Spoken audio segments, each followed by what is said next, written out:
intersections is where the Minutemen would meet. So that cannon was put there, and he put another one straight up ahead about a mile.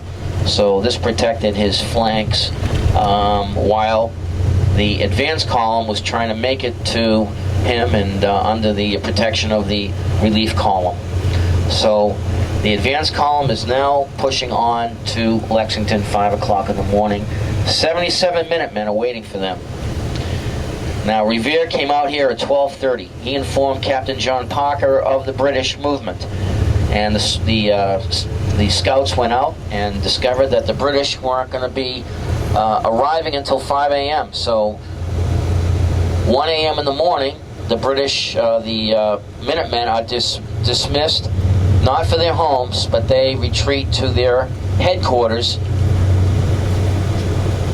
Buckman's Tavern. And there they spend the 4 hours waiting for the British. What they did in that tavern has been unrecorded. But I can only surmise that they were cleaning their weapons.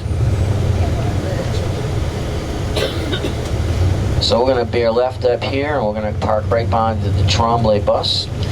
And so this is a statue of Captain John Parker. He was the commander of the Lexington Minutemen, a veteran of the French and Indian War. And that was put there in 1899. So we're going to park right over here, and we're going to do a tour of Battle Green, Lexington.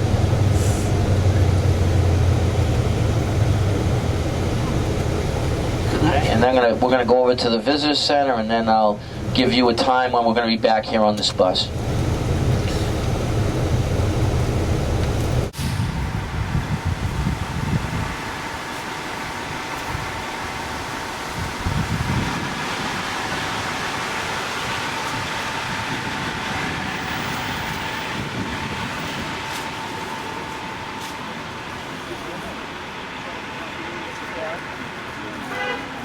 Excuse me.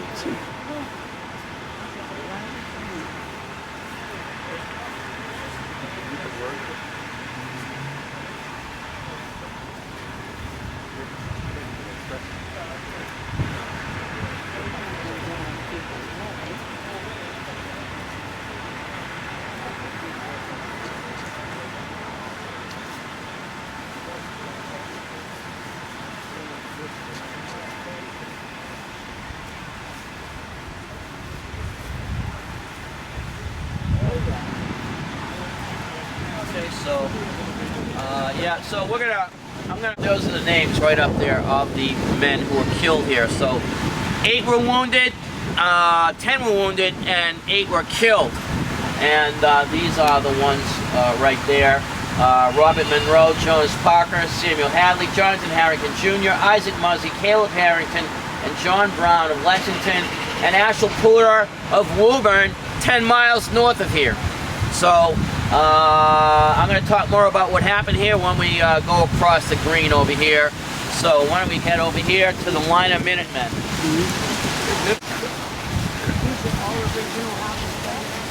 No, only that one right there, the white one, is the only original on the tavern.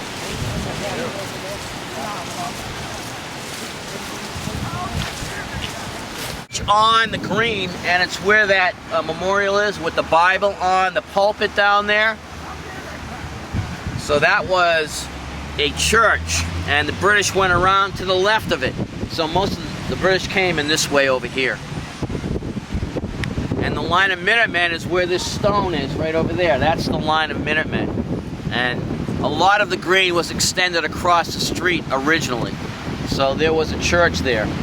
And so what's happening is that a bell tower the belfry brought the farmers here at 1 in the morning. They retreated to their headquarters, Buckman's Tavern.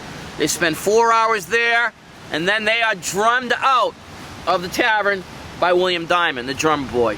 So they come out here, 77 Minutemen, and 3 companies of British are ahead, and they come up, and Major John Pitcairn orders them to disperse and to put down their weapons.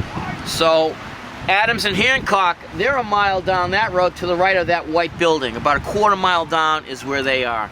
And so on the third order Parker figures by this time Adams and Hancock should be long gone, and so he dismisses his troops. So the Minutemen, ready at a minute's notice, are going home. They're dismissed, and so that's it. It's over. They're walking off the field. A shot is fired. To this day, we don't know who fired the shot, and they don't know whether it was the British or an American, but that prompted the British companies to fire at the dismissed Americans who had their backs to them. Many of them had their backs to them. So one volley, and then another company comes up, and they join in with another volley, and then a third volley, and then they attack the wounded Minutemen and bayonet them on the field.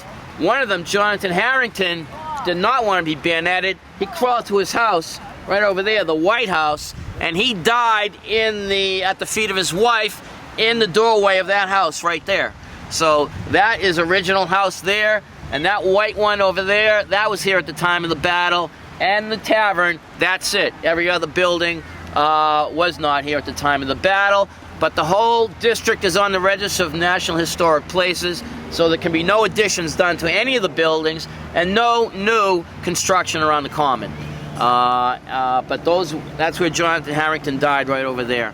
And so when the smoke cleared, Pitcairn finally got control of his troops, and 8 were dead, 10 were wounded. 1 British soldier was wounded in the leg. That was the total casualties in the first shots of the American Revolution for the British. That would change. 75 British soldiers would be dead by the end of the day. And so when the smoke cleared, they got control of the soldiers. The British decided Adams and Hancock must be long gone by now, so they abandoned their original intent here in Lexington and revert to the secondary objective 5 miles away in Concorde to search Concorde for the weapons and any implements that can field an army. And that's what we're going to do. We're going to go 5 miles to Concorde, only we're going in the coach, so we won't be marching. But we're going to go over here, and written on this stone is the standing order for the Minutemen that Captain John Parker gave. So right over here, you'll see that order. And Parker, a veteran of the French and Indian War, and a member of Rogers Rangers. These guys were the Englishmen who finally got fed up with the French and Indians and went into Canada and attacked them, the Rangers. And they used to cross the lakes, Lake Champlain, on skates. And that is why the name of the hockey team in New York are the Rangers.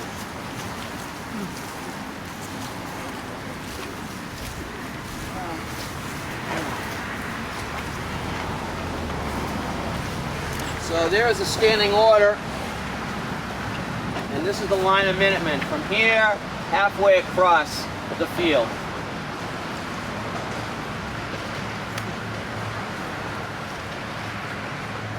And of course, one of the reasons that it was a hit-and-run battle the whole way, the British were never allowed to confront our troops on the fields because the Minutemen hit and run, load, come back half mile down, do the same thing. So by the end of the day, we went from 77 Minutemen to 3,500 from about 25 different towns surrounding Middlesex County. All right, we're going to cross right over here.